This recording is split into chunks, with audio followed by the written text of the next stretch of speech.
général, lorsqu'il y a des choses importantes. On nous a refusé le droit de parler, ni sur le bilan moral, ni sur le bilan financier. Sur le bilan moral, je voulais répondre à un certain nombre de questions importantes. Je peux citer notamment lorsque le président est allé sur un plateau de l'ENTV pour dire qu'il n'y avait pas de projet avant. Il est dans ce centre, c'était le projet qu'il y avait dans notre fédération. Le siège où il se trouve, c'était dans nos projets. La loi sur les Bahamas, c'était notre projet. L'équipe nationale qui a fait deux Coupes du Monde, c'était notre projet. Alors qu'on ne dise pas qu'on n'avait pas de projet. Aujourd'hui, le seul projet qui existe, c'est quoi? C'est 4 centres de formation à 110 milliards plus les études chacun, dans des endroits, je ne sais pas pourquoi. On a laissé un terrain ici de 5000 mètres carrés qui a été clôturé, qui est viabilisé. On a laissé un budget de 70 milliards. Il a été augmenté à la demande du nouveau bureau fédéral à 100 milliards. Je vous invite à y aller. Il n'y a pas un coup de pioche qui a été fait. Et on veut construire à Saïda et on veut construire ailleurs. Je ne suis pas contre.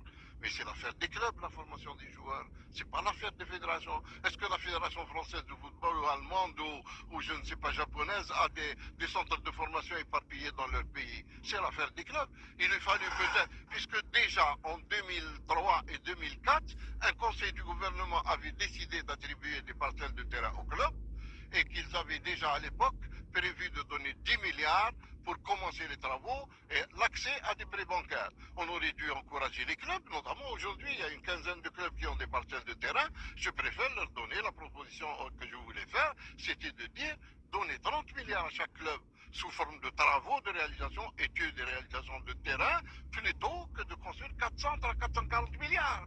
On construit 440 milliards, je ne sais pas si ça se terminera sur ce chiffre. Ensuite, il faudra des budgets de fonctionnement. Ce centre coûte les yeux de la tête. Aujourd'hui, il n'y a plus un seul contrat de sponsor nouveau. Le président vient de le confirmer et le comptable vient de le confirmer. D'où va-t-on tirer les ressources plus tard? Nous avons des bénéfices aujourd'hui qui sont faits, excusez-moi, c'est grâce à tous les contrats qui étaient signés de notre temps et c'est grâce aux dividendes de déplacements financiers. On a annulé le projet de l'hôtel Sheraton qui devait rapporter à partir de l'année prochaine 30 à 50 milliards par an à la fédération dans le cadre de l'investissement qui est permis par l'État. La loi de finances d'il y a 3 ans a permis aux associations, quelle que soit leur nature et qui ont des moyens, d'investir et d'investir leurs bénéfices dans la discipline où ils se trouvent. Nous avions les moyens de faire cet hôtel. Cet hôtel, on a fini les études qui étaient financées par la FIFA. On a fait un appel d'offres national et international pour le faire. La commission des marchés qui était à l'époque présidée par Zef s'est arrêtée à 2 sociétés. Nous avons laissé à ce nouveau bureau fédéral le soin de choisir la société qu'il voulait. Le montage financier était simple. Contrairement à ce que prétend le président, pour 700 milliards, c'est faux. C'est un chiffre erroné. D'ailleurs, il y a un des journalistes sur un plateau d'une télévision qui connaît bien le dossier, qui l'a précisé. C'est un hôtel qui allait coûter autour de 520 milliards, mais la fédération n'investissait que 200 à 250 milliards. Le reste, c'était un prêt bonifié, sans intérêt aucun, c'est-à-dire on prenait toute la totalité des montants nécessaires pour réaliser cet hôtel et on payait en 15 ans de crédit sans un sou d'intérêt. Ensuite, 5 ans de différé, c'est-à-dire l'hôtel serait exploité pendant 5 ans sans payer un centime.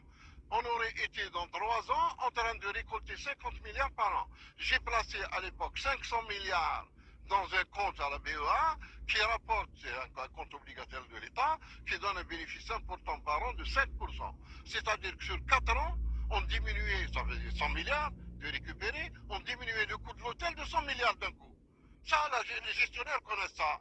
Et ceux qui ne sont pas, hélas, ne peuvent pas comprendre. Aujourd'hui, on va faire 4 centres à 110 milliards minimum chacun. Ensuite, leur budget de fonctionnement, ils ne rapporteront rien du tout. Alors que ici, je disais, il y a 5000 mètres carrés de terrain que l'État nous a donné. Nous l'avons viabilisé, nous l'avons clôturé, nous avons déposé un dossier de permis de construire pour faire l'académie de la fédération qui a été accepté. Et depuis 2 ans, il n'y a pas un coup de pioche qui a été fait. Alors si ici on ne peut pas construire, comment peut-on construire dans la forêt de Tarf ou là dans la banlieue de Saïda? Je ne suis pas contre qu'il y ait une décentralisation des centres de préparation. Mais il faut que ça soit fait sur la base d'études scientifiques, d'études pertinentes, avec des techniciens, comme pour l'altitude, etc. Mais pas du gaspillage comme ça. D'autant qu'à partir de l'année prochaine, il n'y aura plus de contrat. Il y a un contrat KIA qui a été signé. On n'a pas voulu nous donner le montant, mais nous on le sait. Il y a à peine de 6 milliards de centimes par an, ce qui est ridicule. Et le contrat d'Adidas est faux, complètement faux. Moi, je peux vous montrer une confirmation du directeur d'Adidas qui dit que la Fédération algérienne de football n'a pas signé avec Adidas. Elle a signé avec un revendeur qui est dans un endroit en France et qui propose 1 900 000 euros. C'est complètement... Mais personne ne peut donner 1 900 000 par an. Ça n'existe pas. Habitants. J'ai dit bien 100 millions d'habitants, qui était le plus gros contrat de dollars par an.